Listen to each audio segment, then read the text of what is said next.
안녕하세요. 저는 얼마 전 아들을 잃고 슬픔을 극복하고 있는 60대 여자입니다. 여러분은 가족이 뭐라고 생각하시나요? 저는 서로 사랑하고 의지하며 함께 살아가는 사이를 가족이라고 생각합니다. 서로 피가 섞였든 안 섞였든 믿음을 바탕으로 서로가 잘 되길 바란다면 그게 바로 가족인 거겠죠.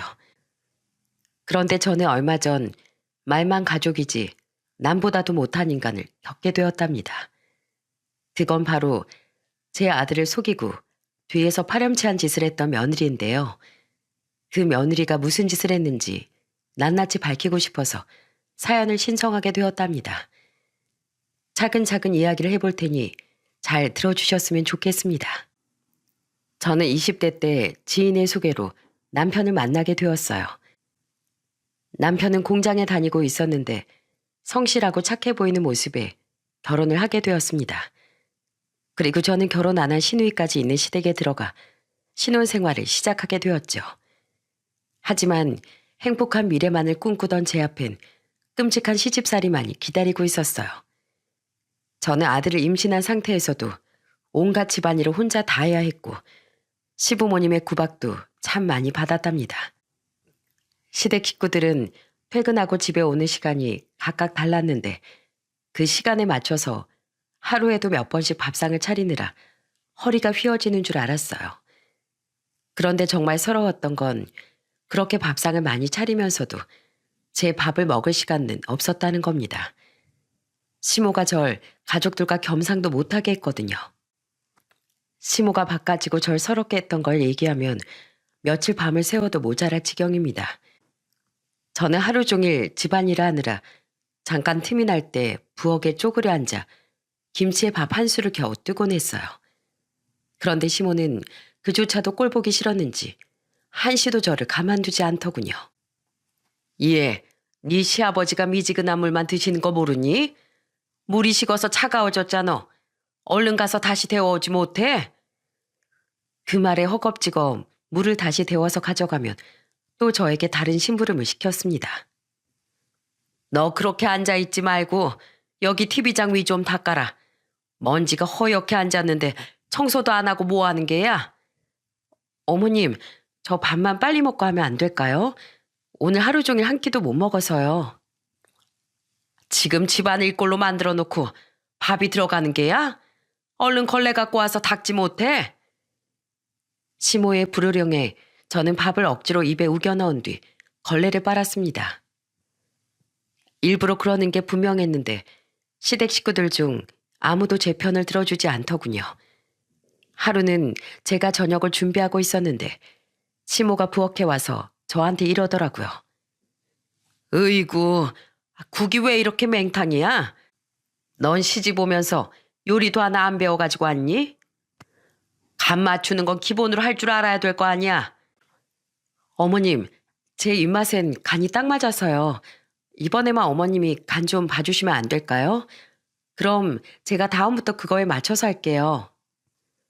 그런데 시모는 제 말을 듣고선 소금을 꺼내 국에다가 들이붓더군요.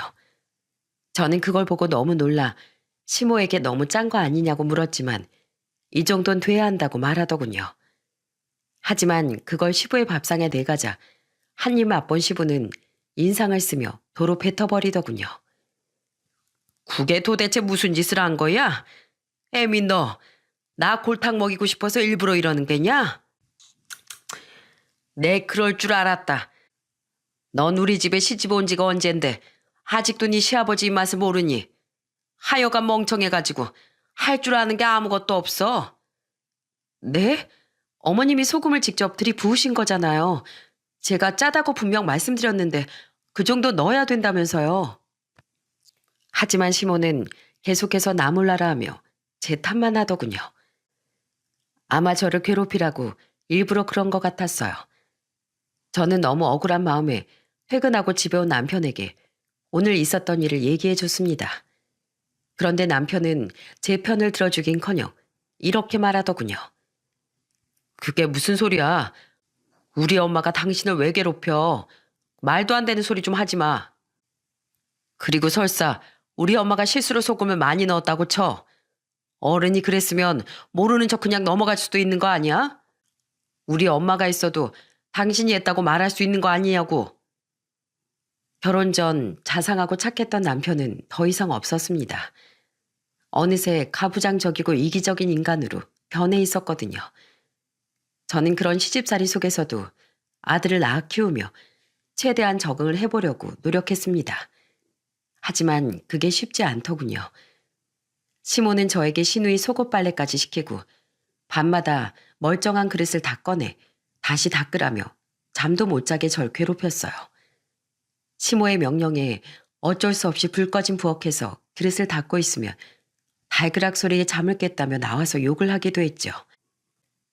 다음날 아침에 하겠다고 했는데도 무조건 다 하고 자라며 윽박을 지르는 바람에 전 속으로 울음을 삼키며 그릇을 조용히 닦아야 했습니다.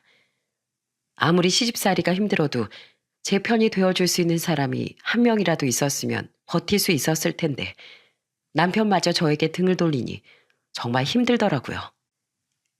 게다가 시모는 절 친정에도 못 가게 하고 외출조차 못하게 해서 저는 거의 감옥에 갇힌 사람이나 마찬가지였어요.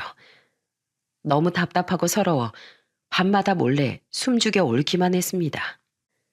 결국 저는 살기 위해 2살배기 아들을 얻고 시댁 식구들이 모두 자는 밤에 야반 도주를 했답니다. 그렇게 저는 한순간의 결심으로 그 지옥을 탈출해 남편과 이혼하고 아들과 둘이 살게 되었죠.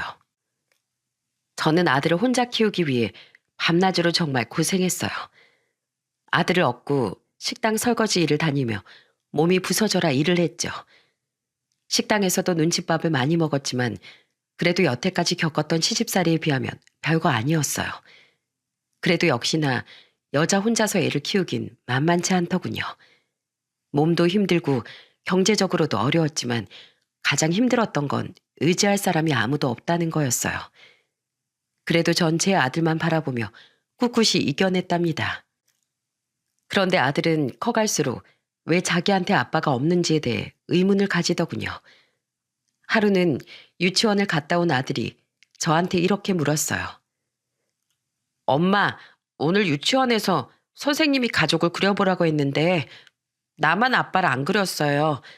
다른 애들은 엄마랑 아빠까지 셋이서 가족이라는데 난 엄마랑 둘만 있으니까 가족이 아닌 거예요? 효시가 가족이라는 건 말이야. 서로 사랑하고 의지하며 함께 살아가는 사이를 가족이라고 해. 그래서 가족은 둘이 될 수도 있고 셋이 될 수도 있고 또 10명이 될 수도 있는 거야. 아빠가 없어도 우리 효식이랑 엄마랑 둘이 서로 사랑하고 의지하기 때문에 우리 둘이 가족인 거야. 엄마 말 무슨 말인지 알겠지? 전 그 이후 아들이 자라면서 상처를 받을까봐 최대한 아빠 역할까지 해주려고 노력했어요. 일하느라 피곤한데도 시간이 날 때마다 아들과 축구도 하고 몸으로 놀아주었죠. 그러다 보니 아들도 저를 너무 좋아하더라고요. 아들은 또래에 비해 철이 일찍 들었는데 초등학교 고학년 때부턴 집안일도 많이 도와주고 항상 저에게 힘이 되어주더군요. 아들은 고등학교 졸업 후 대학을 가지 않고 시험을 봐서 공무원에 합격했어요. 그리고 20대 초반부터 공무원 생활을 시작했죠. 그런데 하루는 아들이 저에게 이런 말을 하더라고요. 엄마, 나 여자친구랑 결혼하고 싶어요.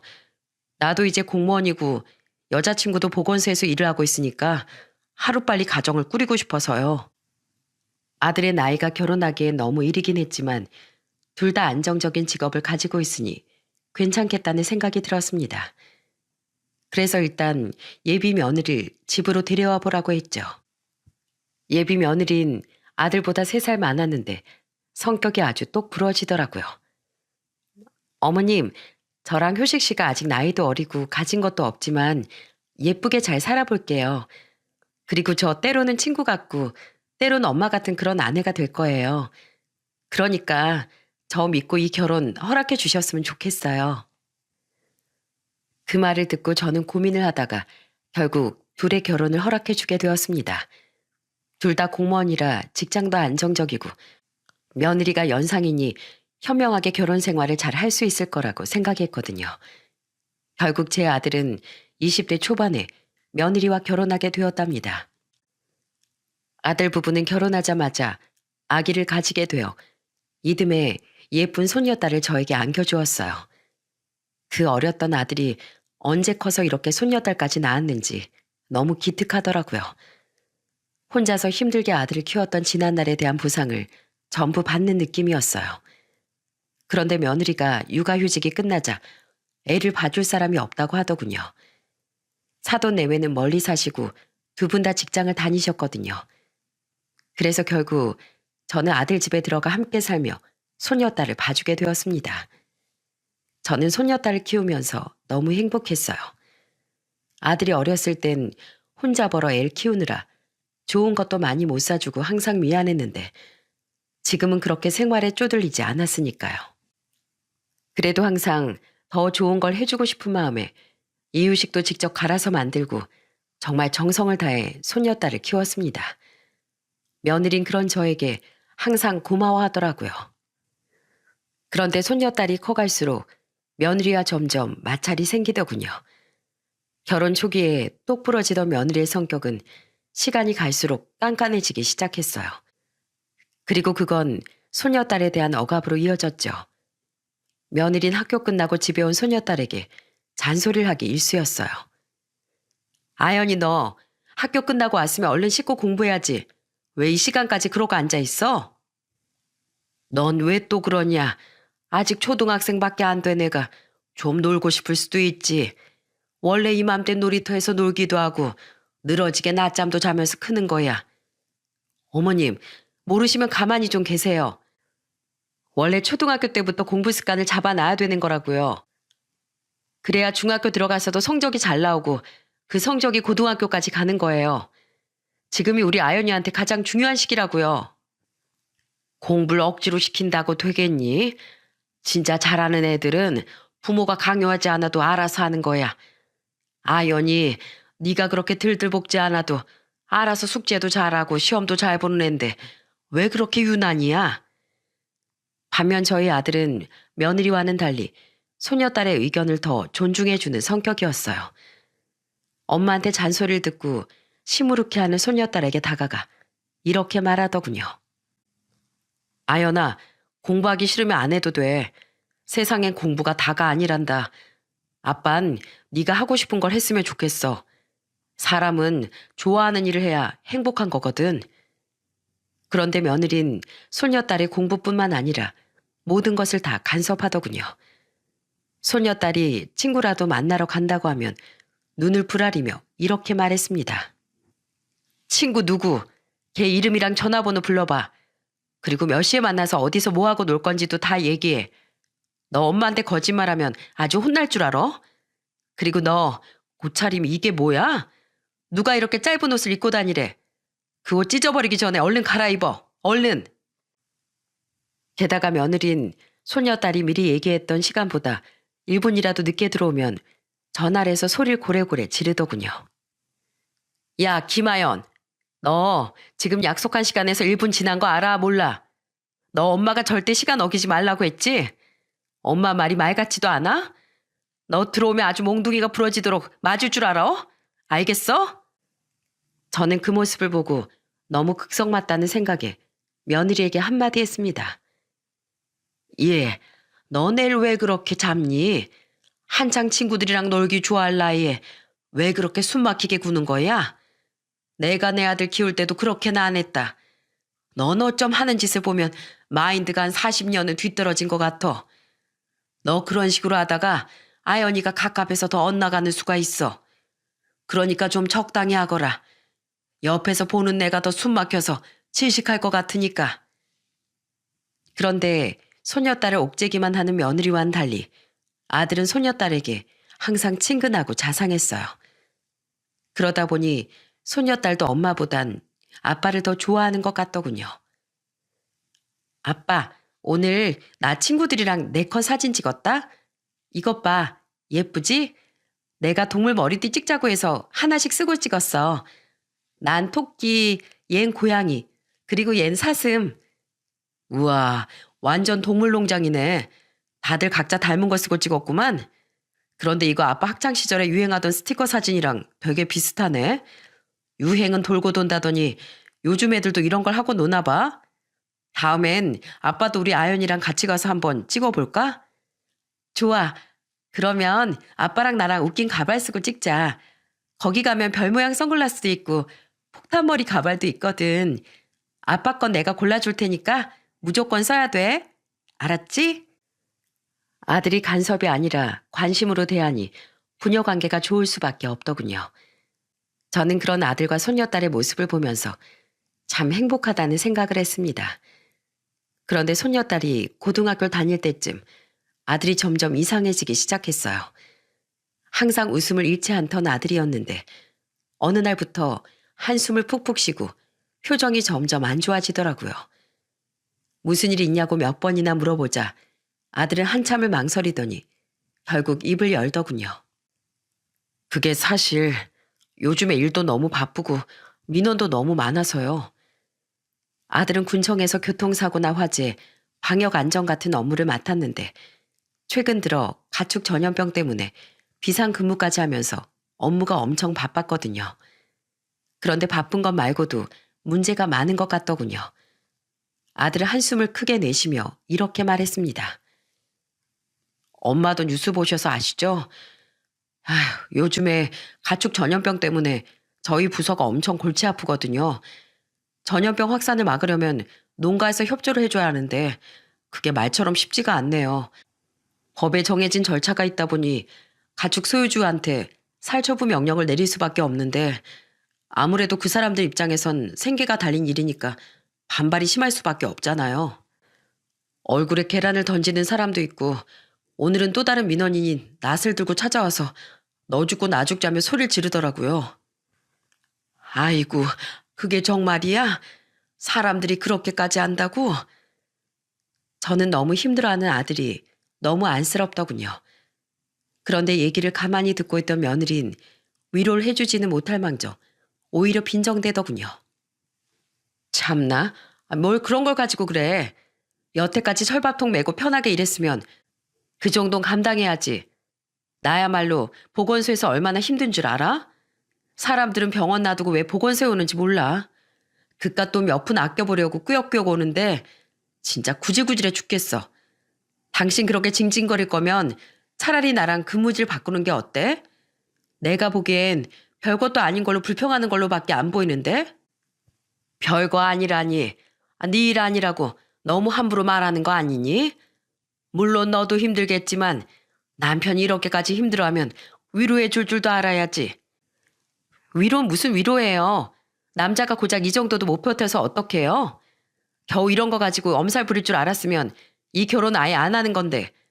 당신 설마 힘들다고 공무원 중간에 때려치우고 그러는 건 아니겠지? 걱정하지 마. 그럴 일은 없어. 내가 이래서 얘기 안 하려고 했던 건데 그냥 다음부턴 힘들어도 말을 말아야겠다. 당신하고 무슨 말을 못하겠어. 그러자 듣고 있던 손녀딸도 참다 참다 한마디 하더군요. 엄마, 진짜 왜 그래? 아빠가 힘들다잖아. 힘내라고 한마디 해주는 게 그렇게 어려워? 엄마가 스트레스 받아서 짜증내는 거 여태까지 아빠가 다 받아줬잖아. 며느린 다들 자기한테만 뭐라고 한다며 입을 삐죽거리더군요. 전 그런 며느리가 손녀딸보다도 더 철이 없어 보였어요. 그런데 시간이 지나면 나아질 줄 알았던 아들의 표정은 점점 더 어두워지기만 했습니다. 아무래도 가축 전염병이 쉽게 잡히지 않아 계속 고생을 하고 있는 것 같았어요. 그런데 그 와중에 며느린 뜬금없이 테니스 라켓을 사들고 오더니 이렇게 말하더군요. 어머님, 저 오늘부터 테니스 치러 다니려고요.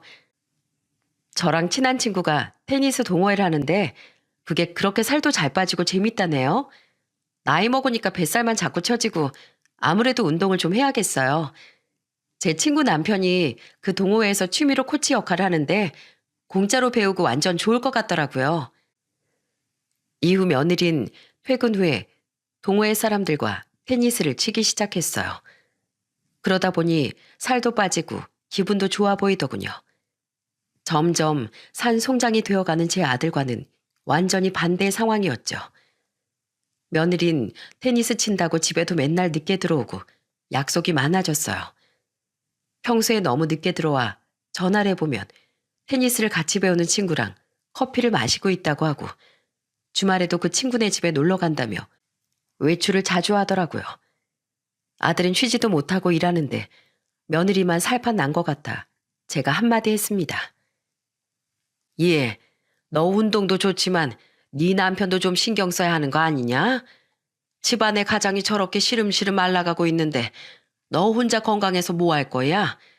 그러지 말고 너 테니스 갈 때 네 남편도 한 번씩 데리고 가라. 피곤할수록 운동을 해서 체력을 길러줘야 되는데 테니스가 그렇게 체력 기르기에 좋다며 부부끼리 같이 하면 더 재밌을 수도 있으니까 네 남편도 한번 데려가 보려무나. 네? 싫어요. 테니스도 수준이 맞아야 같이 치는 거죠. 전 이미 실력이 많이 늘어가지고 초보자랑 같이 치면 재미없단 말이에요. 그리고 그이가 무슨 애도 아니고 자기 몸은 자기가 스스로 챙겨야죠. 좋은 걸 혼자 하지 말고 네 남편이랑 같이 하라는데 그게 그렇게 썩낼 일이냐? 마누라가 돼가지고 남편 건강을 챙겨주지 못할 망정 어떻게 이렇게 무심해? 하지만 며느린 제 말은 귓등으로도 듣지 않더군요. 반면 어느새 대학생이 된 손녀딸은 아빠가 퇴근하고 집에 오면 먼저 달려가 고생했다고 말해주고 직접 저녁밥까지 차려주면서 아빠를 챙겼습니다. 그럼에도 불구하고 아들의 상태가 나아지긴커녕 오히려 충격적인 비극이 일어나고 말았습니다. 어느 날 제 아들이 과로와 스트레스 때문에 직장에서 뇌출혈로 쓰러지게 된 거예요. 응급실에 실려갔는데 혼수 상태에 빠지고 말았죠. 저와 손녀딸은 그 소식을 듣고 병원에 도착해 오열하고 말았답니다. 아이고, 이게 무슨 일이냐. 이 젊은 나이에 갑자기 이게 무슨 일이냐고. 얼마나 힘들었으면, 얼마나 민원인들을 괴롭혔으면 이렇게 예고도 없이 쓰러져. 나이도 나도 이렇게 멀쩡히 살아있는데 어떻게 내 아들이 이럴 수가 있단 말이냐. 그런데 뒤늦게 찾아온 며느린 남편이 그렇게 됐는데도 눈물 한 방울 흘리지 않더군요. 오히려 저녁 시간이 되자 테니스 치러 가야 한다며 자리를 뜨는 거예요. 뭐? 네 남편이 의식도 없이 중환자실에 저렇게 누워있는데 넌 이 상황에 테니스가 그렇게 중요하냐? 넌 피도 눈물도 없는 게야? 그럼 어떡해요? 오늘 동호회 회원들끼리 시합하기로 해서 빠지면 절대 안 된단 말이에요. 어차피 제가 여기 있는다고 해서 그이가 정신 차리는 것도 아니잖아요. 그래서 기어코 테니스를 치러 가겠다는 말이냐? 너 이런 애였어? 이렇게 파렴치한 애였냐고. 너 지금 나가면 다시 내 며느리 할 생각하지 마라. 너 같은 건 없는 편이 차라리 나아. 그런데 며느린 뻔뻔하게도 정말로 병원을 박차고 나가더군요. 그놈의 테니스가 뭔지 아주 사람을 다 버려놓은 것 같았어요. 저는 씩씩거리며 손녀딸과 함께 중환자실 앞을 지켰습니다. 하지만 하루가 지나고 이틀이 지나도 아들의 의식을 차릴 기미가 없더군요. 전 애타는 마음으로 손녀딸과 함께 집으로 오가며 중환자실 앞에서 밤을 새우는 생활을 계속했어요. 그런데 며느린 일이 바쁘다며 병원에도 오질 않고 전화도 잘 안 받더군요. 할머니, 우리 엄마 진짜 나쁜 사람 같아요. 어떻게 아빠가 쓰러졌는데 병원에도 안 찾아올 수가 있어요? 그리고 도대체 어디서 지내는 건지 집에 들어왔다 간 흔적도 없고 전화도 왜 이렇게 안 받는지 우리 엄마 진짜 미친 거 아니에요? 저 엄마가 너무 미워요. 며느리 인간 같지도 않은 그 행동에 전 이미 며느리를 마음속에서 내쳤습니다. 아들의 의식이 돌아오기만 한다면 당장 며느리하고 이혼하라고 할 생각이었어요.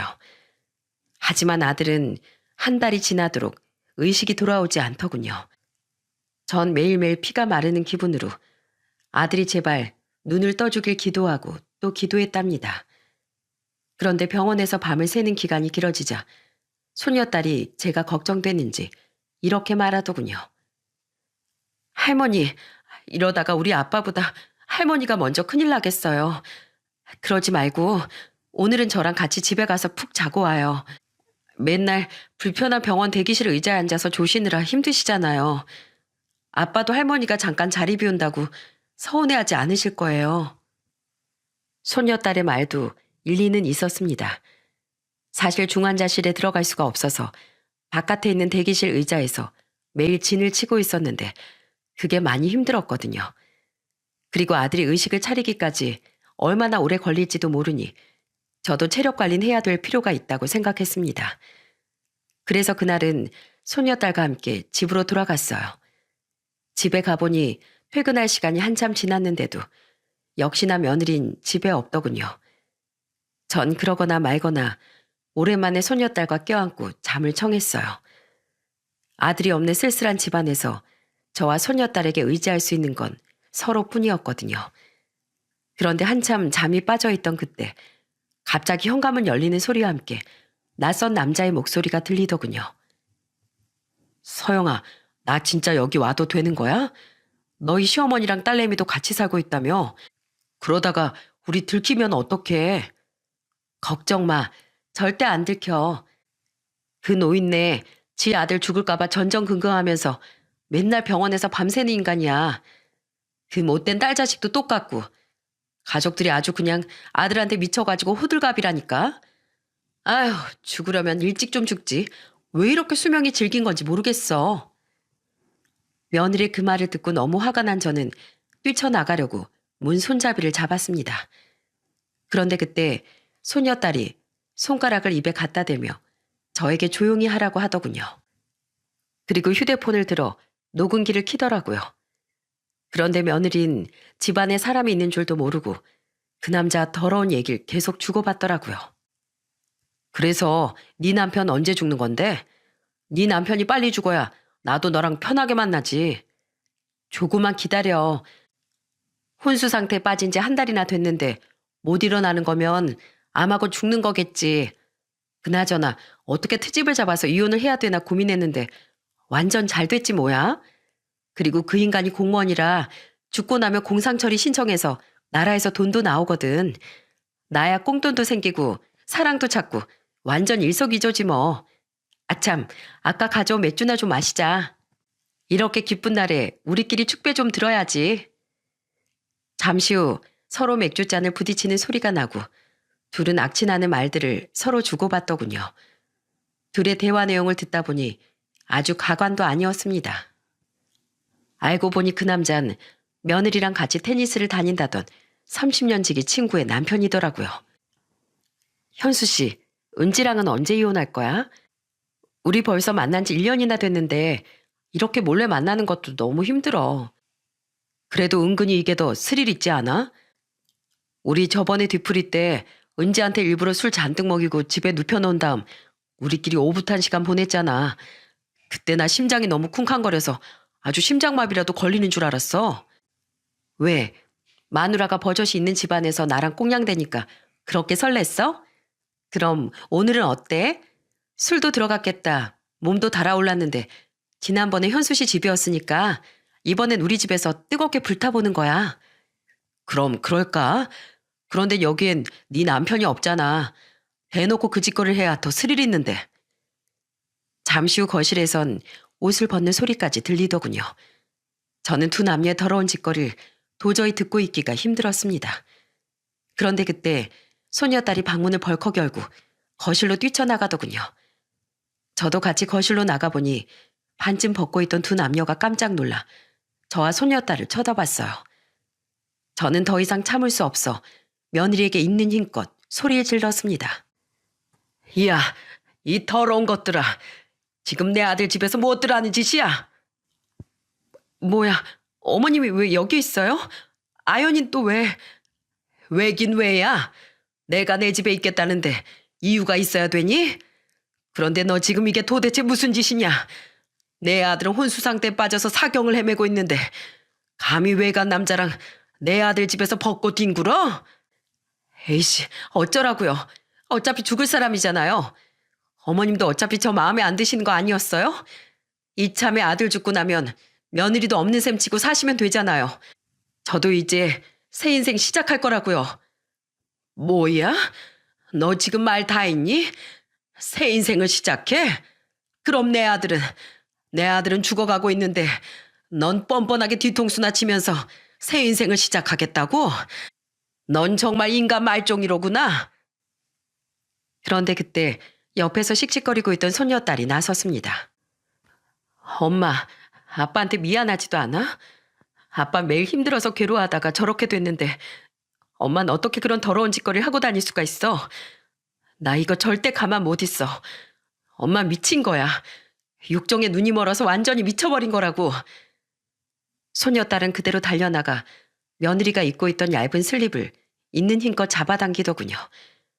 며느리도 지지 않고 몸싸움을 했는데 하도 세게 잡아당겨서 그런지 슬립의 옆구리 부분이 푹 찢어졌어요. 이거 너 지금 엄마한테 뭐 하는 짓이야? 저도 손녀딸을 도와 며느리의 머리채를 잡았습니다. 야, 네가 뭔데 내 아들을 두고 바람을 펴? 그것도 어디 할 짓이 없어서 친구 남편하고 놀아나? 야, 걔도 그 짓거리는 안 하겠다. 이 똥개만도 못한 인간아. 그런데 그때 눈치를 보고 있던 며느리의 상간남이 팬티바람으로 도망가려고 하더군요. 손녀딸은 그 남자의 다리를 걸어 넘어뜨리면서 못 가게 막았어요. 야, 이 개만도 못한 자식아. 감히 남의 가정을 파탄시켜 놓고 어딜 도망가? 전 그걸 보고 며느리의 방으로 들어가 며느리가 들고 다니던 테니스 라켓을 가지고 나왔습니다. 그리고 상간남의 눈앞에 라켓을 들이대며 이렇게 소리쳤어요. 너희들 그동안 운동한다는 핑계로 몰래 만나면서 스릴을 즐겼나 본데 테니스로 시작한 인연이니 어디 테니스로 한번 끝내보자. 내가 이 라켓으로 니놈들 어깨를 아작내주마. 다신 공 못 치게 해줄 테니까 딱 기다려. 그러자 그 상간남은 겁을 잔뜩 먹고선 제 손녀딸을 밀치고 현관문 밖으로 도망가 버리더군요. 며느리 역시 그 틈에 찢어진 옷을 부여잡고 맨발로 도망가 버렸어요.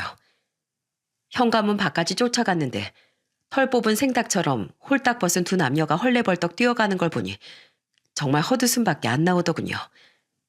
저는 분한 마음에 손녀딸과 함께 끌어안고 엉엉 울었습니다. 그런데 비극은 왜 이렇게 연이어 찾아오는 걸까요? 다음 날 손녀딸과 함께 병원에 도착한 저는 청천벽력 같은 소식을 듣게 됐어요. 병원에 도착한 지 30분도 안 돼 아들이 사망하고 만 겁니다. 저와 손녀딸은 하늘이 무너져라 울고 또 울었답니다. 아이고, 이 불쌍한 거사. 지 마누라가 바람피는 줄도 모르고 혼자 고생만 하다 떠나버렸으니 이를 어찌하면 좋을꼬. 그런데 한참을 같이 울던 손녀딸은 비장한 표정을 짓더니 이렇게 말하더군요.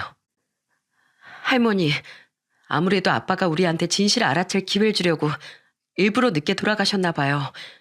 할머니, 저 엄마한테 복수할 거예요. 우리 아빠를 배신한 그 인간, 나 절대 용서할 수 없다고요. 이후 아들의 장례식을 치르는 동안에도 며느리는 얼굴 하나 비추질 않았어요. 저한테 머리채를 잡아 뜯길까봐 무서워서 안 오는 건지 아니면 딴 남자랑 놀아나느라 애초부터 올 생각이 없었던 건지 모르겠지만 정말 괘씸하더군요. 그런데 장례식이 끝난 다음 날 소녀딸은 복수를 한다며 어딘가를 가더군요. 한참이 지나서야 집에 돌아온 소녀딸의 입에선 놀라운 얘기가 쏟아져 나왔습니다. 소녀딸은 며느리가 테니스를 치러 다니는 테니스장에 다짜고짜 찾아갔다고 하더군요. 가서 죽치고 앉아 기다리다 보니 며느리와 그 상간남에 있는 동호회 사람들이 들어오더랍니다. 물론 그곳엔 남편이 바람 피우는 줄도 모르고 있던 며느리의 친구도 있었죠. 손녀딸은 성큼성큼 걸어가 며느리의 손에 있던 라켓을 확 뺏어버렸답니다. 뭐야, 아연이 너 여기 왜 온 거야? 그걸 몰라서 물어? 아줌마, 저 이 사람 딸인데요. 저 아시죠? 어머, 너 아연이로구나. 언제 이렇게 많이 컸어? 중학교 때 보고 처음 보네. 며느리의 친구는 무슨 일인지도 모르고 오랜만에 만난 소녀딸을 반가워했다네요. 소녀딸은 그런 그 여자에게 이렇게 말했답니다. 아줌마, 지금 다 속고 있는 거예요. 우리 엄마가 아줌마 몰래 무슨 짓을 벌이고 있는 줄 아세요? 아, 여기 있었네. 며칠 전에 우리 집에서 우리 엄마랑 뒹굴다가 팬티 바람으로 도망간 사람이 뻔뻔하게 테니스까지 치러 왔네요. 뭐? 아니, 그게 무슨 소리야? 설마 지금 내 남편이 내 친구랑 뒹굴었다는 그 말이니? 네, 제가 두 눈으로 똑똑히 보고 둘이 나누는 그 더러운 대화도 다 들었거든요. 아니야, 은지야. 나랑 네 남편이 왜 그런 짓거리를 해? 아연이 너 왜 여기까지 와서 쓸데없는 소리 하는 거야? 엄마 테니스 치러 온 거 안 보여? 얼른 집에 가서 할머니랑 같이 밥이나 먹어. 맞아, 여보. 내가 미쳤다고 당신 놔두고 바람을 피겠어? 저 학생이 아무래도 사람을 착각했나 봐. 신경 쓰지 말고 얼른 테니스나 치자고. 어? 며느리와 상간남은 끝까지 아니라고 우기더랍니다. 그래서 손녀딸은 사람들이 다 있는 그곳에서 최후의 수단을 써버렸대요. 바로 둘이 나눴던 그 더러운 대화 녹음을 큰 소리로 틀어버린 거죠. 아줌마, 들으셨어요? 제 말이 맞죠? 이거 아줌마 남편 목소리 맞잖아요. 아줌마, 혹시 아줌마 남편이 갑자기 못 보던 옷으로 사 입고 들어온 적 없었어요? 그날 팬티바람으로 나가서 집엔 어떻게 들어갔는지 모르겠네. 이참에 아줌마 남편이 우리 집에 벗어두고 간 옷도 가져다 드릴까요? 말도 안 돼. 서영이 네가 어떻게 내 남편이라. 너 이래서 테니스 재밌다고 한 거였니? 운동엔 관심도 없던 네가 왜 이렇게 열심히 하나 했더니 내 남편이랑 놀아나느라 재미 붙였던 거야? 야, 너랑 나랑 친하게 지낸 지가 벌써 30년이야, 30년. 네가 어떻게 나한테 이럴 수가 있어. 제일 친한 친구인 나한테 어떻게 이럴 수가 있냐고. 그 여잔 며느리의 뺨을 세게 때려버렸다고 하네요. 그리고 곧이어 바람난 남편의 낭심을 발로 확 걷어찼답니다. 여보, 왜 그래? 미쳤어? 미친 건 내가 아니라 당신이겠지. 그동안 나 몰래 둘이 1년이나 만났다고? 게다가 뭐? 우리 집에서 술 취한 날 재워두고 그 더러운 짓거리를 해? 야, 그럴 거면 아주 둘이 성인 배우로 데뷔하지 그러니? 내가 직접 촬영해 줄게. 그렇게 더러운 본능도 못 숨기고 개 같은 짓거리 할 거면 아예 카메라 앞에서 대놓고 하라고. 사람들은 놀라서 수군거리기 시작하고 손녀딸은 그 앞에서 이렇게 말했다네요. 다들 같은 동호회 분들이시니 우리 엄마가 무슨 일을 하시는지는 아시겠죠? 우리 아빠 뇌출혈로 쓰러져서 한 달 동안 혼수 상태에 있다가 며칠 전에 돌아가셨어요. 그런데 우리 엄만 아빠가 혼수 상태로 있는 동안에도 이 남자랑 우리 집에서 더러운 짓거리를 하고 아빠의 장례식장에도 안 온 사람이에요. 아빠를 걱정하긴커녕 빨리 죽었으면 좋겠다고 기도했던 사람이라고요. 이런 사람이 동네 보건소에서 일한다는 게 말이 된다고 생각하시나요? 주민들의 건강을 책임져야 할 사람이 뒤에선 본인 남편을 죽으라고 저주한다는 게 말이 되냐고요. 그러자 사람들은 삿대질까지 하면서 며느리와 상간남을 욕했다고 합니다. 아유, 소름 돋아. 이거 완전 사이코패스나 마찬가지인데 이런 사람이 정부 기관에서 일하면 안 되는 거 아니에요? 나 이거 절대 가만 못 있어요. 맘카페 올려서 공론할 거고 보건소에도 찾아가서 항의할 거라고요. 안 돼요. 제발 그러지 말아주세요. 저 그러다가 징계받는단 말이에요. 그쪽 남편은 죽었다면서 겨우 징계 가지고 무서워하면 안 되지. 그러고 보니 코치님한테도 뒤통수 맞았네. 우린 그래도 같은 동호회 사람이니까 서로 돕고 살자는 마음에 저 인간이 운영하는 스포츠 매장에서 단체복도 맞췄는데 이거 완전 쓰레기 불륜남 좋은 일만 시킨 거잖아. 이봐요. 그때 우리가 맞춘 단체복 비용 환불해줘요. 더럽고 찝찝해서 그거 다신 입고 싶지도 않으니까. 다들 왜 이러십니까? 제가 잘못한 건 맞지만 환불까지 해달라뇨. 이거랑 그거랑은 다르지 않습니까? 상간남 역시 이러지 말라며 애원했지만 사람들은 봐주기는커녕 그 모습을 동영상으로 찍기 바빴다고 하더군요. 손녀딸은 그런 둘에게 인생 똑바로 살라며 한마디 하고 그 자리를 빠져나와 버렸답니다. 그리고 며칠 후 손녀딸이 맘카페에 진짜로 글이 올라온 걸 저에게 보여줬어요. 아마 동호회 사람들 중 한 명이 올린 것 같더군요. 손녀딸은 거기서 그치지 않고 맘카페에 자세한 인증글과 둘이 나누는 대화까지 다 올려버렸어요. 그러자 사람들은 인간도 아니라고 댓글을 달고 아주 난리가 났더군요. 미쳤네, 미쳤어. 며칠 전에 보건소에 가서 예방접종 맞고 왔는데 설마 나한테 주사 놔준 그 여자는 아니겠지? 어우, 소름 돋아. 저 이거 보건소에 항의할 거예요. 그런 여자한테 무서워서 어떻게 주사를 맞아요? 아우, 역시 사람은 끼리끼리라더니 쓰레기끼리 아주 잘 어울리니까 쓰레기통 하나 구해서 둘이 신혼집으로 쓰라고 주면 되겠네요. 손녀딸은 직접 보건소에 찾아가 항의도 여러 번 하고 전화로 민원도 넣었다고 합니다. 그런데 며칠 후 그 며느리의 친구가 조의금까지 들고 저희 집에 찾아왔어요. 그러더니 울먹이며 이렇게 얘기하더군요. 그동안 저희 남편이랑 서영이가 친해 보이길래 의심을 하긴 했었어요. 그런데 그게 진짜였을 줄이야. 서영이가 그동안 아드님 욕을 엄청 많이 했거든요. 빨리 이혼하고 싶다고 맨날 하소연을 하길래 전 그 말만 믿고 서영이 편을 들어줬었는데 지금 보니 그것도 다 거짓말이었던 것 같네요. 저요, 아드님이 혼수 상태에 빠진 것도 몰랐고 돌아가신 것도 몰랐어요. 서영이가 항상 웃으면서 즐겁게 지내길래 그런 안 좋은 일이 있는진 꿈에도 몰랐거든요. 그런데 이렇게 남편 장례식장까지 안 갈 수가 있는지. 제 남편이랑 바람핀 것도 괘씸한데 20년 넘게 같이 산 남편이 그렇게 됐는데도 웃으면서 계속 테니스장을 다닌 걸 보니 정말 소름이 돋아서 미칠 것 같더라고요. 그런 앤 줄도 모르고 30년이나 가까이 지냈다니. 저 아연이가 지금이라도 모든 사실을 까발려줘서 얼마나 고마운지 몰라요. 저 절대로 가만히 못 있어요. 서영이가 직장에서 잘리고 제 남편 가게가 망할 때까지 저 계속 민원 넣고 소문낼 거고요. 상간녀 소송도 걸어버릴 거예요. 이후 며느린 아예 집을 나가버렸습니다. 중간에 짐 가지러 집에 한번 들렀는데 제가 맨몸으로 쫓아내버렸어요. 그리고 미안하단 사과 한마디 없이 연락이 두절되어 버렸죠. 그런데 한 달 정도 지나자 그 뻔뻔한 며느리가 제 발로 집에 찾아왔더군요. 무릎 꿇고 울면서 저와 손녀딸에게 빌더라고요. 어머니, 저 한 번만 살려주세요. 하루에도 수백 통씩 민원 전화가 오고 맘카페 회원들이 보건소까지 찾아와서 난리를 치는데 무서워서 출근을 할 수가 없어요.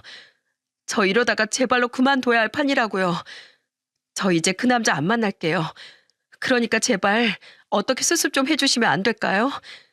아연이랑 같이 맘카페에 다시 글 올려서 모든 게 다 오해였다고 좀 해주세요. 저 보건소 그만두면 다른 데 옮기지도 못하고 백수된단 말이에요. 넌 끝까지 뻔뻔하구나. 하나부터 열까지 오해나 아무것도 없었는데 오해라고 올려달라고? 절대 그럴 수는 없다. 네가 한 짓이 있으면 그 대가를 치르는 게 맞는 거지. 가정 있는 여자가 유부남이랑 바람 피우면서 이 정도 각오도 안 했니? 그래도 이건 너무 심하잖아요. 저 친구한테 상간녀 소송까지 당해서 위자료까지 잔뜩 물어주게 생겼단 말이에요. 직장도 그만두면 벌이도 없는데 그이가 죽어서 받게 될 유족연금까지 탈탈 털리면 저 어떻게 살아요? 저 그래도 여태까지 어머니 모시면서 살았잖아요. 그걸 봐서라도 한 번만 용서해 주시면 안 될까요? 모시고 살긴 누가 모시고 살아. 매일 네 남편이랑 딸을 들들 볶기나 하고 테니스 친다고 밖에 놔둘기만 하던 애가 누굴 모시고 살았다는 게냐? 오히려 내가 너 대신 아연이도 키워주고 집안일까지 해줬으니 내가 널 모시고 산 거지. 넌 다시 우리 눈에 띄지 마. 아연이 엄마 노릇도 할 생각 절대 하지 말고. 그래, 나도 이제 엄만 없다고 생각할 거야. 그러니까 당장 나가서 그 아저씨랑 살든지 말든지 알아서 해. 또 한 번 찾아오면 우리 지역뿐만 아니라 전국에 있는 맘카페에 그 더러운 대화 녹음을 전부 다 올려버릴 테니까. 결국 저와 손녀딸은 며느리 집 밖으로 쫓아내버렸습니다. 본인이 잘못해 놓고서도 돈이 떨어질 것 같으니 이제와 용서해달라고 하는 그 모습이 너무 뻔뻔해서 치가 떨리더군요.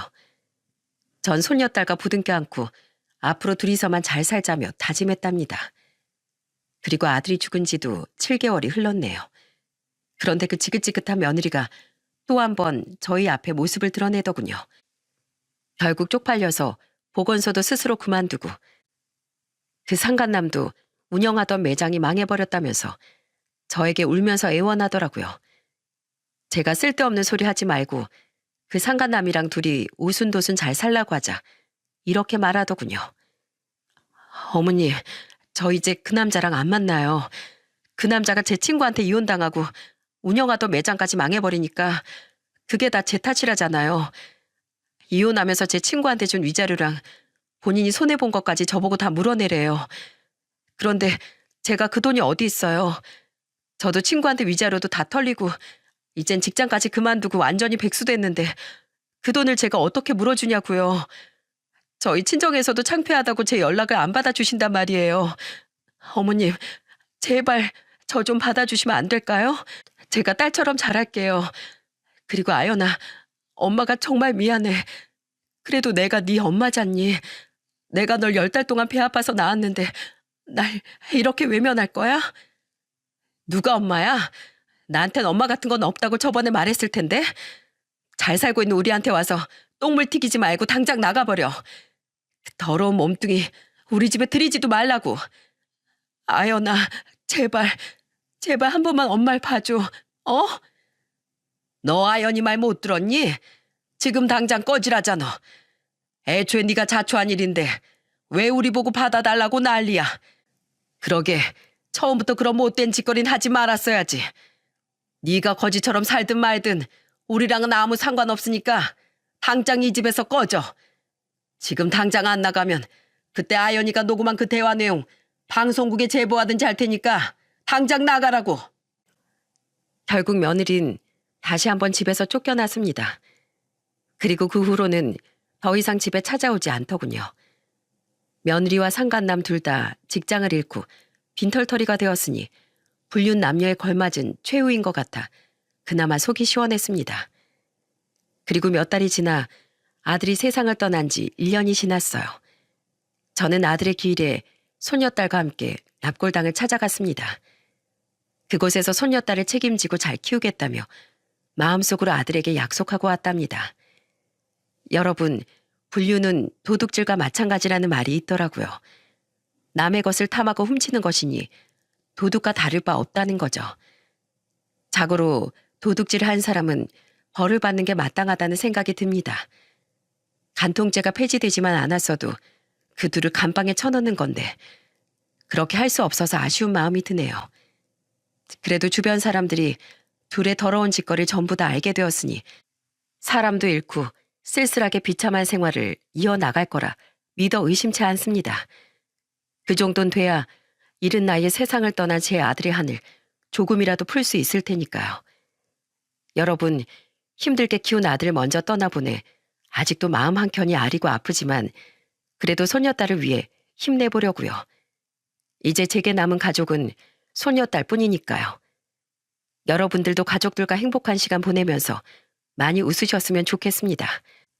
그럼 전 이만 이야기를 마치도록 할게요.